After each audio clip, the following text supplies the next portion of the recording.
오늘 밤 국민의힘 당대표 후보들의 3차 TV 토론이 있습니다. 전당대회가 중반전을 넘어서면서 후보들 간 신경전도 거세지고 있는데요. 한편 민주당은 이재명 대표의 체포 동의안에 대해 자율투표 방침을 정했습니다. 여러 가지 정치권 이슈들 짚어보겠습니다. 김행 국민의힘 비대위원, 김현정 더불어민주당 대변인 나오셨습니다. 어서 오시죠. 안녕하세요. 네, 국민의힘 전당대회 얘기도 좀 해보겠습니다. 계속해서 레이스 이어지고 있는데요. TV 토론회, 두 번의 TV 토론회 있었고요. 또 전국을 돌면서 합동 연설에 펼쳐지고 있습니다. 오늘 밤에 세 번째 TV 토론회가 있는데 관전 포인트 어떤 부분들이 있을까요? 저희가 이제 어저께 충남북, 대전, 세종 합동 연설을 했어요. 네. 그래서 이제 중반이 넘었거든요.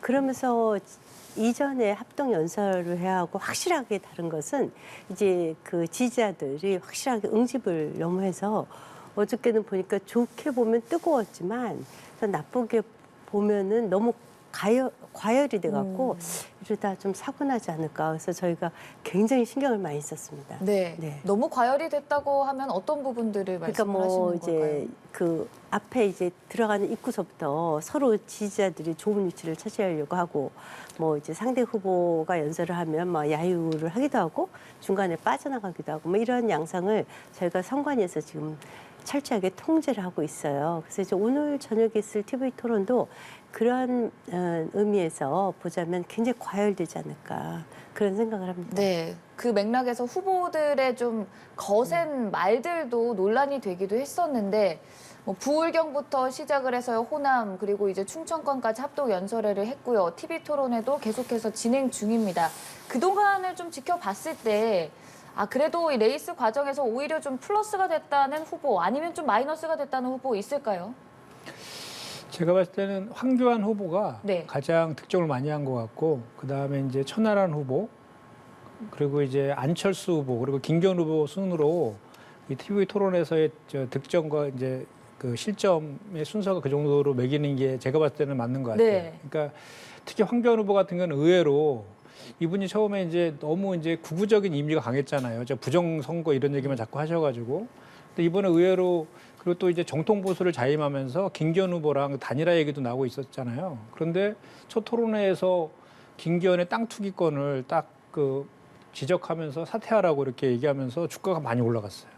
그리고 가장 많이 이제 득점한 것 같고 천하람 후보는 그 이제 돌풍까지는 아닌데 그래도 계속해서 상승세에 있는 건 맞고 근데 천하람 후보가 제가 예상했던 것보다는 그 뭐 윤핵관이라든지 당무 개입이라든지 이런 거에 대해서 좀 공격의 강도가 아주 강하진 않다는 느낌 그런 느낌을 좀 받았고요. 안철수 후보 같은 경우에는 지금 김기현 후보랑 천하람 후보 사이에 껴가지고 정말 좀 애매한 스탠스를 좀 취하게 된 것 같은데 그래도 며칠 전에 공천혁신안 발표하면서 윤석열 대통령의 당무 개입이나 공천 관련된 그런 그 김기현 후보의 약점들을 파고드는 전략은 대단히 유효했다라고 좀 보여지는데 그것이 본인의 득점으로 이어진지는 제가 아직 그 지지율 상승으로 이어지진 않는 것 같아서 그건 좀 그렇고요. 근데 김기현 후보는 가장 많이 실점하고 있는 분 같아요. 거기다가 이제 어떻게 보면 부동산 땅 투기가 국민의 영린을 건드리는 그런 측면이 있잖아요. 그리고 지금 국민의힘에서도 전방위적으로 이재명 대표에 대한 그 공세들을 하고 있는데 지역형 뭐 토착비리라고 한동훈 장관이나 검찰총장까지 그렇게 규정하고 있는 그 마당에 이거는 그거를 넘어서 이것이야말로 권력형 지역 토착비리 아닙니까? 이게 사실이라면 이 문제가 이 전당대회 과정 속에서 계속 이제 부각될 것 같고 전당대회가 끝나더라도 이 문제는 실체적 진실규명이 될 때까지는 계속해서 문제가 될 것 같다 이런 말씀드립니다. 네, 사실 황교안 후보는 그 이전에 김기현 후보와 연대에 대한 얘기도 나왔을 정도로 좀 같이 묶여가는 후보 중 하나였는데 이렇게 토론회에서 가장 좀 전방위적으로 김기현 후보를 공격하는 이유 또 잠깐 짚어주셨다시피 천하람 후보는 또 가장 공격적으로 대통령실 그리고 뭐 국민의힘 김기현 후보에 대해서 좀 발언을 하지 않을까 전망이 됐는데 말씀처럼 조금은 주춤하게 된 이유는 뭘까요? 일단 황교안 후보 같은 경우에는 어차피 본인이 1등 할 것이라고는 생각 안 하실 거예요. 그런데 이제 본인을 강하게 지지하고 있는 소위 뭐 보수층에서도 약간 좀 가장 극우 보수이라고 하시는 뭐 정광훈 목사라든지 강신업 변호사 등 이런 유튜버 출신 그 출마했다가 이번에 컷오프 당하신 분들 있잖아요. 그분들이 그리고 태극기 부대들의 지지를 견고하게 그래도 10에서 20% 사이는 받고 계신 것 같아요. 그래 그 힘을 기반으로 해서 오히려 김기현 후보가 이제 저 정통 보수를 자임하고 있는데 본인이 더 제대로 된 정통 보수임을 좀 부각시키면서 그 김기현 후보를 오히려 공격하면서 본인의 입지를 더 올리는 것 같아요. 그래서 제가 봤을 때는 그 이제 결선 투표가 저는 예상이 되는데 네. 결선 투표 전까지는 그 두 분의 김황 연대는 단일화는 좀 불가능할 것 같고요. 네.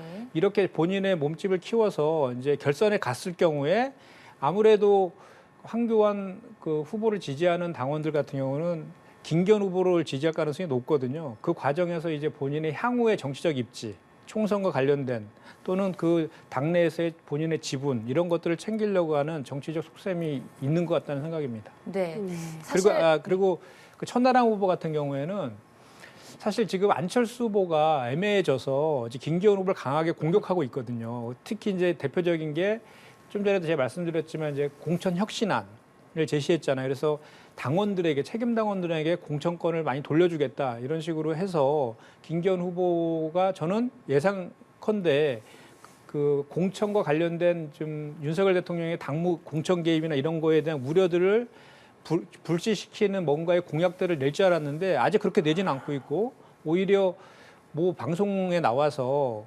공천 때 대통령의 의견을 듣는 게 당연하다는 식으로 또 얘기를 했거든요.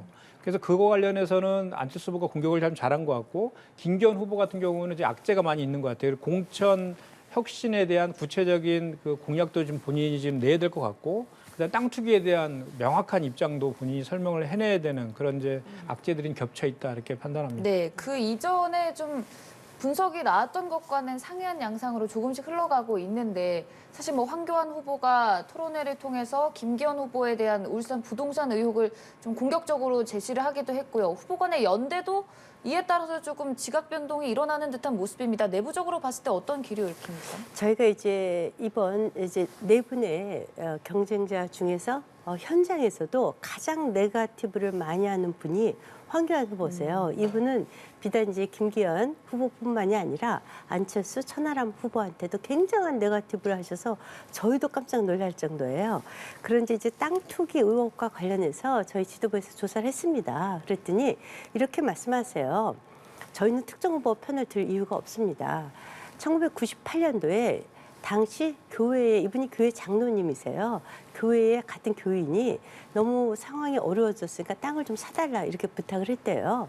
그래서 그때 한 2만여 평 되는 것을 산이에요. 산 중터. 은퇴하면은 과수원이라도 하고 싶어서 샀대요. 그래서 산 것이 매입한 지 8년 1개월 후에 KTX하고 상동 그 도로 계획이 박맹우 시장 때 처음 얘기가 됐었다는 거예요.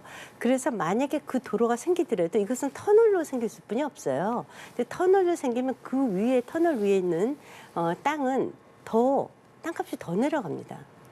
그리고 이제 특히 이 잘 아시겠지만 박맹우 시장 다음에 송철호 시장이지 않습니까? 제가 이거 분명히 말씀드리고 싶은데요. 송철호 울산시장은 문재인 대통령의 최측근 친구세요. 그래서 지금 이것은 수사 중입니다. 황운하 지금 민주당 국회의원 이거 수사하고 있거든요. 아직 지금 계속 수사 중이고요. 이것은 문재인 전 대통령까지 올라갈 수 있을 정도로 울산 그때 당시 국회의원 선거에 대한 개입 여부, 또 상대당 후보에 대한 매수 여부, 이거 대통령까지 전 문재인 대통령까지 수사를 가야 되고요. 정말 그렇게도 그 김기현 후보를 잡아 끌려고 황운하 당시 경찰서장이었던가 아마 그랬을 거예요. 그분이 그렇게 가짜 수사를 해갖고 떨어뜨리려고 했었던 사건 아닙니까? 이거 아마 천벌을 받을 거라고 저는 생각을 해요. 또 이것은 양희 원영 민주당 의원이 의혹을 제기한 것이에요. 그런데 이것을 근거 없이 당내 후보가 당내 경선 상황에 대해서 제대로 조사도 안 하고 이렇게 의혹을 퍼뜨리는 거 이건 정말 문제가 심각하다. 저희가 인식을 했습니다. 그럼에도 불구하고 경고는 했어요.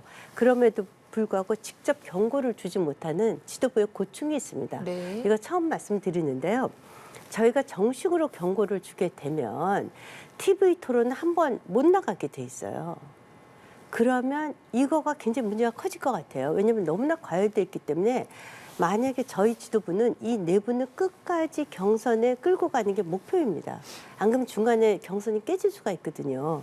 그런데 자칫 저희가 경고를 줘서 TV 토론에 참여를 못하게 하면 그걸 빌미로 경선판이 깨질까 봐 저희가 아슬아슬해요. 그래서 정식 서면 경고를 못하는 것뿐입니다. 지도부는 끝까지 3월 8일까지 이 경선판을 끌고 가려고 하다 보니까 이렇게 저렇게 구두 경고하고 이렇게 하고는 있지만 이걸 못하는 거예요. 그래서 이런 것들은 후보 간에 서로 자제해야지 된다. 이렇게 근거 없는 것을 하면 이미 이제 저희 당원들은 상당히 이것이 근거 없다는 것을 알고 있습니다. 그리고 덧붙이자면 황운하 국회의원서부터 시작해서 이 수사 빨리 이루어지셔서 문재인 전 대통령께서 울산시장 선거에 어떻게 직접적으로 개입을 했는지, 당시에 조국 민정수석은 어떠한 역할을 했는지 등등 빨리 수사돼야 된다고 생각을 합니다. 근데 땅 투기 의혹이 갑자기 왜 전 정부로 또 건너뛰는지 모르겠네요. 그러니까 이 건에 대해서는 아직 의혹이 해소되지 않았어요. 그러니까 좀 전에 이렇게 말씀하셨잖아요. 지인 부탁으로 나중에 목축업 하려고 샀다고 이렇게 네네. 본인이 얘기했다 네네. 그랬잖아요. 근데 그렇지 않아요. 2008년도에 이게 2007년도에 그러니까 이제 98년도에 이거를 샀거든요. 98년도에 3,800만 원에 98년도에 샀는데 그때도 울산시의 고문 변호사였거든요. 그리고 2004년도부터 이제 정치를 시작하신 거거든요. 이게 2007년도에 이게 이 KTX의 땅이 그 심사 과정에서 처음에 KTX가 그쪽 김기현 후보와 관련된 땅에 지나지 않는 것이 중간 보고 최종 결과 보고 할 때 바뀌어가지고 그쪽을 간통하는 거로 이렇게 바뀌는 과정들이 있었어요. 2007년도에 그때 김기현 후보가 국회 산자위의 간사였어요. 그리고 이제 2008년도 총선에서 그 토론회에서 김기현 후보가 뭐라 했냐면 이 땅을 변호사였잖아요. 변호사로 변론을 했는데 그거에 대한 대물 변제로 받았다고 이렇게 얘기를 했거든요. 네네. 그러니까 좀 전에 말씀하신 것처럼 지인 부탁으로 샀다는 거는 말이 안 되고 네. 그다음 목축업을 한다는 것도 대물 변제로 어쩔 수 없이 받았다고 했으니까 그 목축업이 아니라 지금도 거기가 보니까 보상을 많이 받기 위해서 과수원용으로 지금 사용하고 있대요. 지금도. 과수원입니다. 예, 그러니까 이제 나중에 은퇴하고 목축업을 하겠다는 그 내용 자체도 지금 그 당시에 본인이 한 얘기랑 모순이 지금 있기 때문에 확인할 필요가 있는 거고 이게 지난 대선 때 2021년 10월 달에 양이원영 의원이 첫 의혹을 제기한 건 맞아요. 그런데 그 이전에도 울산 MBC에서 당시 2007년도에 이거에 대해서 김기현 후보가 땅을 매입한 것 그거랑 이제 투기 이런 거에 대해서 방송을 했거든요. 울산 MBC에서. 그거에 대해서 민형사상 고소를 해요. 고발을 하고 소송을 제기합니다. 김기현 후보가. 거기에서 둘 다 져요. 김기현 후보가.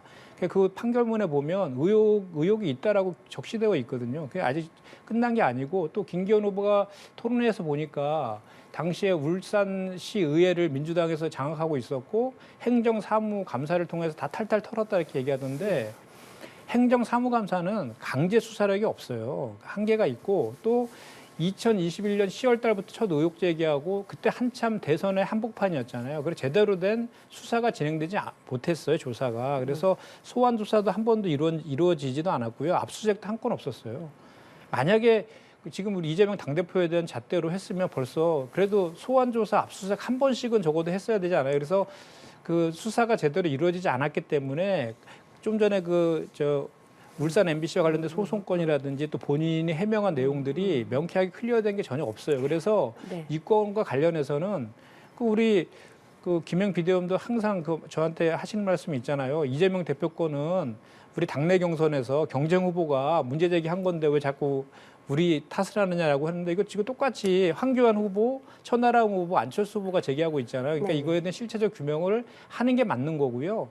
그리고 또 하나는 당 선관위가 이렇게 아직 명확하게 클리어되지 않은 내용에 대해서 경고를 주고 특정 후보를 편드는 듯이 이렇게 하는 것은 이게 윤심이 작용한 후보에 대한 편파적인 편파적인 그 선관위의 태도다라는 인식을 당원들에게 줄 수 있어서 부정적으로 작용할 가능성이 높아요. 자, 이거는 그래요.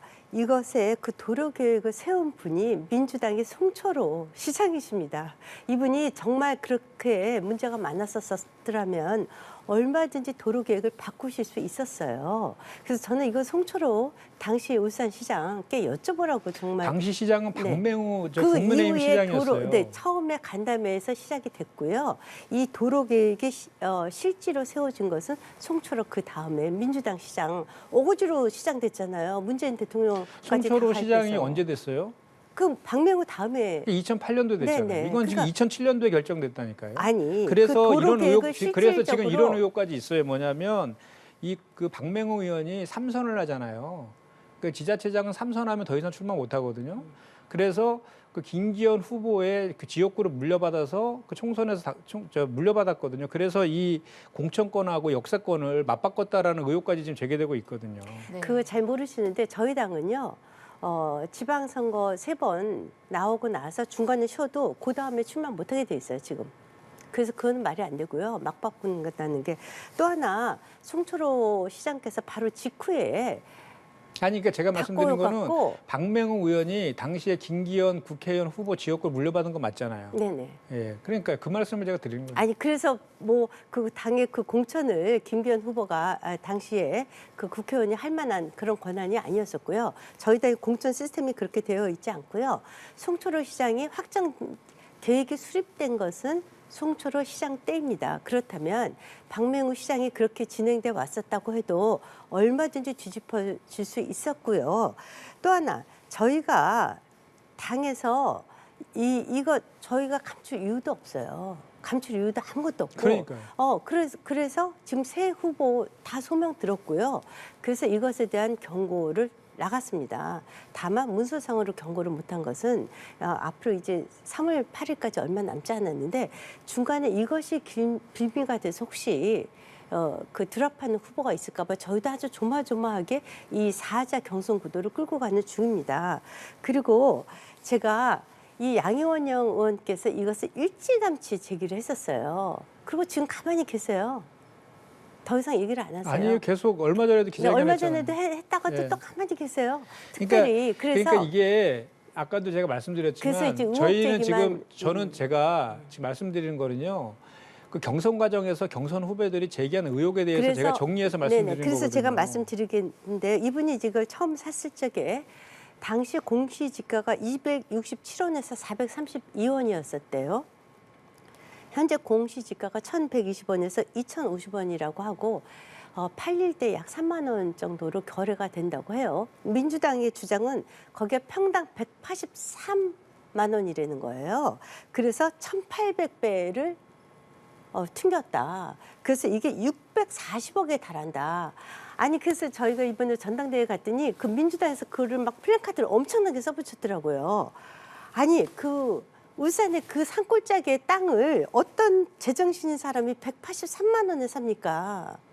아니 그리고 1,800배를 튕겼다고 이렇게 거짓말을 하고 이것을 우리 당의 국회의원들이 아니 어떻게 시골에 황교안 후보가 얘기한 거라니까 자꾸 그래서 그러세요. 저희가 경고를 준 겁니다. 시골 그 산 위에 있는 중턱 땅이 어떻게 640억이 네. 될 그러니까 수가 이제 있어요. 이 토론을 하는데 그 문제 제기를 한 거는 지금 국민의힘의 당대표 후보들이 하신 거고 그 민주당의 1,800배 이런 게 처음에 얘기한 게 아니잖아요. 처음에 그러니까 양희원 의원께서 말씀하신 거예요. 제 말씀을 좀 들어보세요. 제가 민주당에서 플랜카드를 쫙 붙여놨어요. 그러니까 그 가보니까. 팩트에 대해서 우리가 확인된 팩트에 대해서만 제가 말씀을 좀 드리면은 제일 중요한 게 이거 같아요. 그 2007년도에 그 김기현 후보가 98년도에 울산시 고문 변호사 할 때 이 땅을 샀고 그 3,800만 원에 샀는데 지금 640억까지 간다라는 게 언론 보도에 나오고 있어요. 그 양희원 의원께서 아니 언론 보도에 이렇게 나오고 있어요. 아니 자꾸 얘기를 하시니까 이 언론이 보도가 되죠. 아니요. 그거 제가 지금 말씀드리잖아요. 그러니까 그래서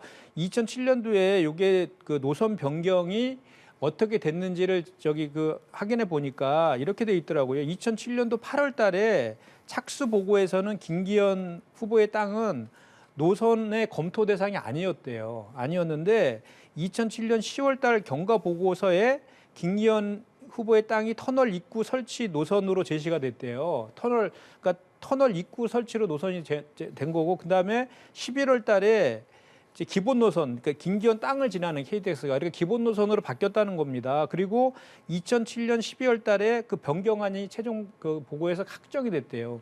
그때의 시장은 그 박맹우 국민의힘 시장이었잖아요. 아니죠. 확정된 거 그때 여기 지금 아니고요. 그 후에 2007년 아직 이거 12월 있잖아요. 12일 날 최종 보고에서 변경안 확정. 아직까지도 최종적으로 확정되지 않았고요. 자 보세요. 이거 시청자분들께서 착각을 하실 것 네. 같은데 마치 김기현 후보의 땅으로 도로가 난 것으로 이렇게들 잘못 알고 계시는 분이 있는데 그게 아니라 그 산 중턱의 땅을 샀고요. 그 밑에 터널을 지나가게 한다는 거예요.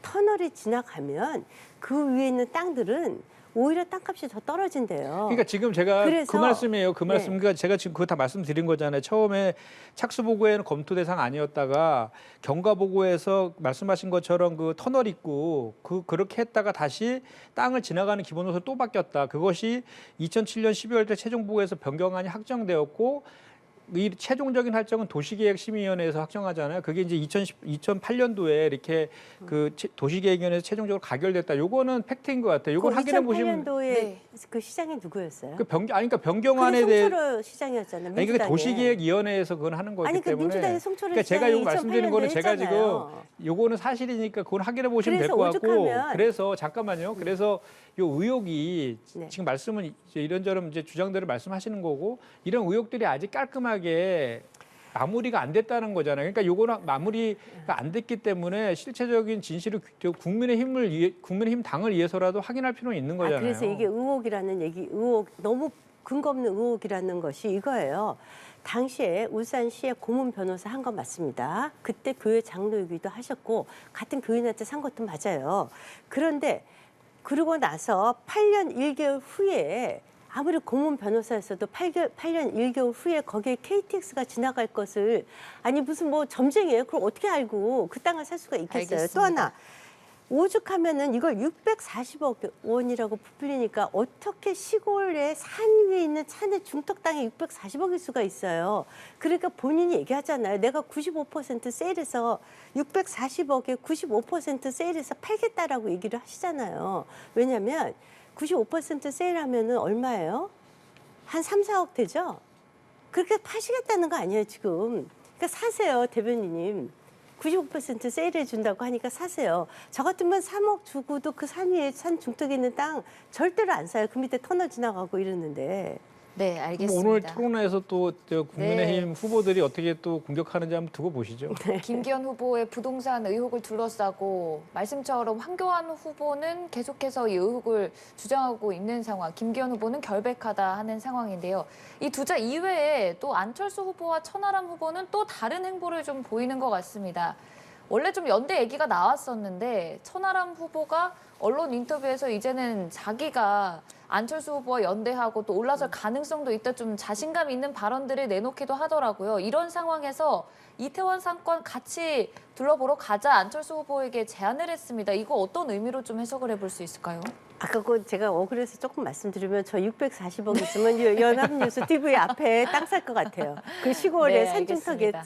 땅 절대로 640억 네. 있는 보니까 우리 사람이. 김영희 의원님은 그리고 자 보세요. 그 특정 후보에 대해 마음이 아니 있으신 그게 것 아니라 같아요. 우리 당 후보라 그래요. 그리고 이제 지금 그 천하람 후보가 좋은 후보죠. 그 주장을 자꾸 하시는데 안하고 천이 연대할 될 일은 절대로 없을 거예요.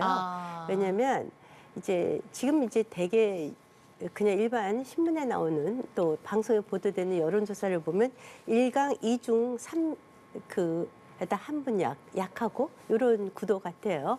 그런데 제 느낌으로는 천하람 후보가 아직 안철수 후보를 넘은 것 같지는 않아요.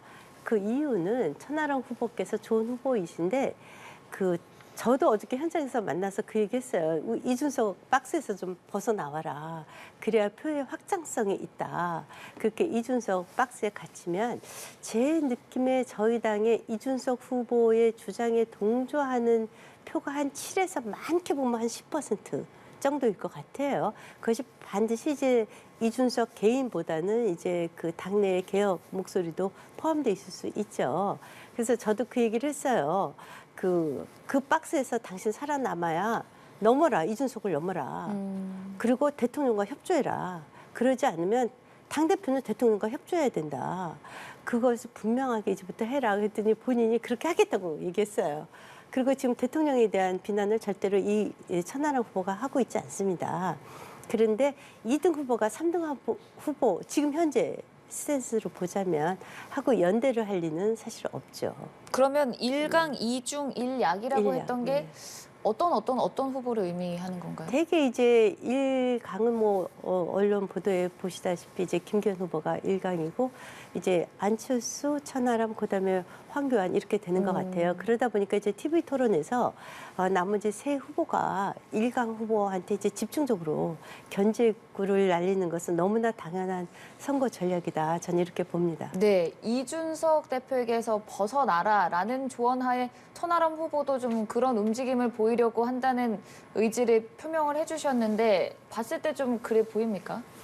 자연스럽게 친윤 후보 대 비윤 후보로 이렇게 이제 갈리는 것 같고 천하람 후보는 일단 그 결선 투표로 가는 게 1차 목표잖아요. 네. 2등 전략을 일단 쓰고 있는 거라서 제가 봤을 때는 그 천안 연대는 이제 결선 투표 가기 전까지는 인위적으로는 불가능하다고 보고요. 자연스럽게 경쟁하면서 이렇게 반 이제 김기현 전선을 같이 공유하면서 결선에 이제 천하람 후보라든지 안철수 후보 누가 올라가든 간에 자연스럽게 그 두 후보를 지지했던 당원들은 그 결선 투표 간 그 후보로 수렴될 가능성이 높기 때문에 그리고 김기현 후보가 지금 뭐 땅 투기 의혹이라든지 공천 개입 이런 논란으로 인해서 좀 김기현 후보를 지지하는 당원들이 틈새가 생기고 있잖아요.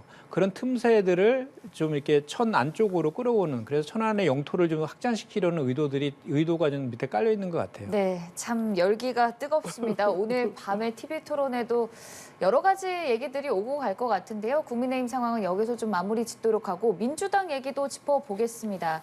27일에 이재명 대표 체포동의안 국회에서 표결에 붙여질 전망입니다. 이를 둘러싸고 이 대표의 행보에 대해서도 하나하나 주목되고 있는데 어제 의총에 등장해서 다시금 체포동의안 부결에 대한 말과 함께 좀 의원들과 만남을 가지는 모습이 이어졌거든요. 이 부분에 대해서 어떻게 좀 보셨는지 얘기 들어볼까요? 저 자율 투표라고 이제 말씀은 그렇게 하시지만 실질적으로는 이제 당의 총의를 다 모았다. 뭐 앞뒤가 안 맞는 말이죠. 뭐 총의로 다 정했다는데 자율 투표해라. 뭐 어차피 무기명 투표이기 때문에 누가 누구 찍었는지도 몰라요. 더 무서운 것은 지금 약 30명 정도 이탈표가 있을 수 있다라고 하지 않습니까? 그 진보 진영 쪽의 유튜버들이 굉장히 무섭고 빠르게 어저께부터 유튜버 동영상을 만들어서 막 돌리고 있어요. 30명에 저희도 30명이 누군지 잘 몰랐어요.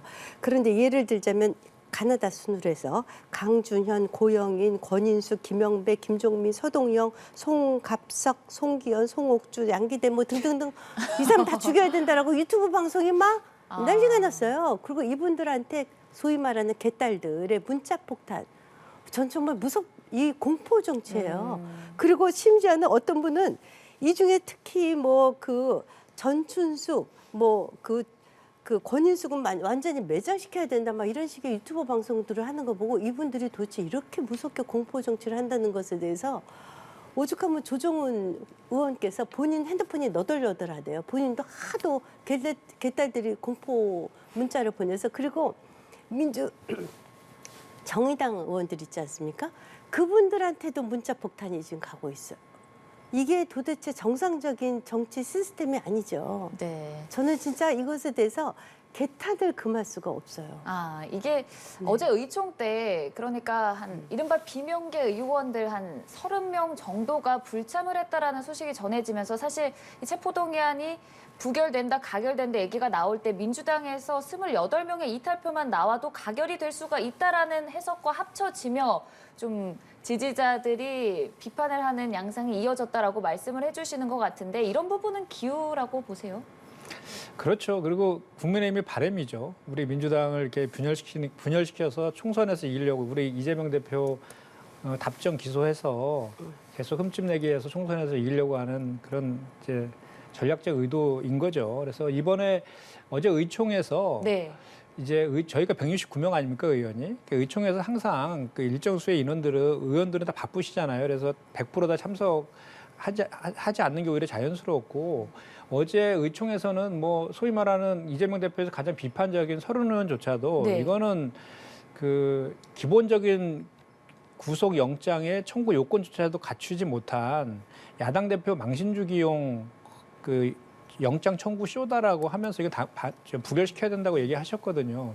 그만큼 이거 야당 대표에 대한 헌정사 최초의 그 영장 청구는 이거는 법치와 민주주의를 훼손하는 것이다. 그리고 야당 대표에 대한 청구는 야당을 탄핵하는 것이다라고 민주당 의원들의 공감대가 형성되어 있습니다. 그것은 오히려 그 전에는 이견들도 좀 있었는데 검찰에서의 그 영장 청구서의 그 허술함, 그 요건도 갖추지 못한 허술한 영장 청구서를 보고 그 소위 말하는 이견이 있었던 의원들조차도 다 그렇게 공감대가 형성된 것이죠. 그리고 오늘 이제 여론조사 결과가 오늘 발표됐더라고요. 리얼미터에서. 네. 그 전에 있는 여론조사 결과는 완전히 상반된 게 나왔는데 당 지지도도 다시 우리 국민의힘이 민주당이 앞서고 그다음에 이제 더 재밌는 저 의미 있는 것은 뭐냐면 이재명 대표에 대한 수사가 지나친 과잉 수사다라가 53.5%로 43%에 비해서 10% 이상 높게 나왔어요.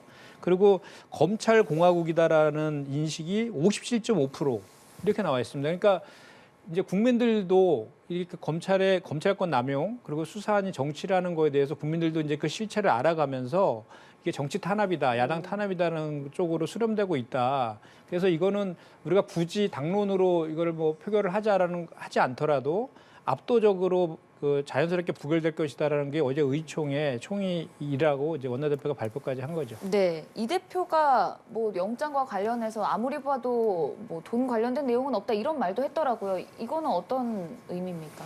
그러니까 이 업무상 대장동권으로 해서는 업무상 배임으로 지금 건 거잖아요. 업무상 배임은 타인의 사무를 처리하는 자가 그 임무에 반해서 재산상의 이득을 취하고 그 본인에게 손해를 끼쳤을 때 성립하는 그 범죄거든요.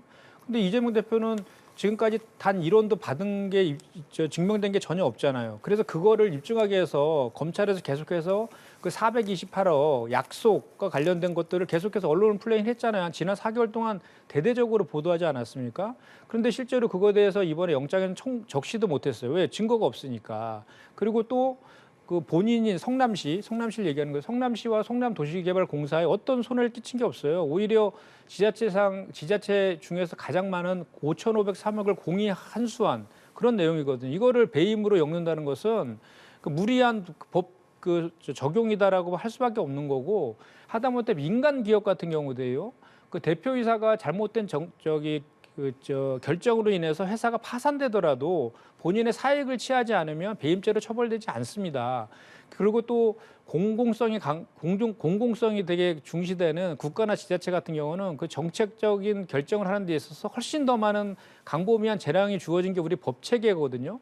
이것이 만약에 그 범죄라고 규율된다라고 하면 부산의 LCT라든지 양평의 공공지구라든지 그리고 전국에 있는 수많은 지자체들의 그런 그 민간 개발 관련해서는 전부 다 잠재적 범죄자가 될 수밖에 없다. 이 말씀을 꼭 드릴 수밖에 없습니다. 네. 우리 박근혜 대통령 때 우리는 굉장히 중요한 선례를 남겼어요. 당시 민주당의 주장에 따라 대통령의 통치 행위도 사법 대상이다라는 분명한 근거를 남겼습니다. 지자체 단체장의 배임 행위가 아무렇지도 않을 수 있다는 저 인식에 놀랐고요. 제가 참 놀라운 것이 428억 그 천화동인 1호 지분의 절반입니다. 남욱 변호사와 정용학 회계사의 증언은 일치하고 있고요. 그저께인가요? 김만배 구속됐죠. 김만배의 이제 마지막 그 단축 기억입니다. 그래서 그것은 검찰이 김만배까지 수사해서 추가 기소하겠다라고 분명히 입장을 바뀌었고요. 뺀 게 아닙니다. 이재명 대표 이렇게 말씀하세요.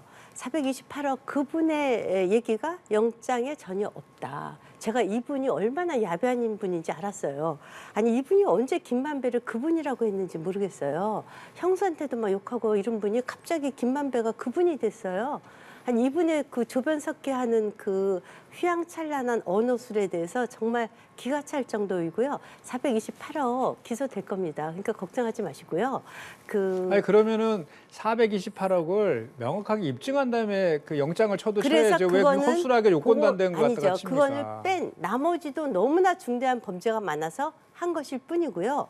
이재명 대표는요, 앞으로도 올해 1년 내내 영장이 청구될 거예요. 왜냐하면 보시다시피 쌍방울 대북 송금서부터 시작해서 뭐 공직선거 위반에 이르기까지 아주 작은 것이 그 부인 김혜경 여사의 법인카드 의혹까지 이미 뭐 줄줄이 사탕이에요. 그리고 곧 3월 달부터는요, 한 달에 3번 정도 재판 가셔야 돼요. 그러니까 이제 재판 가셨다가 또 국회에서 부결했다가 체포영장 그 동의서 국회 제출되면 또 그래 봤자 자 27일 월요일 날 한동훈 법무부 장관께서 제안 설명하시겠죠. 그 안건에 대해서 결국 이제 한동훈 영웅 만들기에 아마 그것뿐이 더 있겠어요. 어차피 부결될 거예요.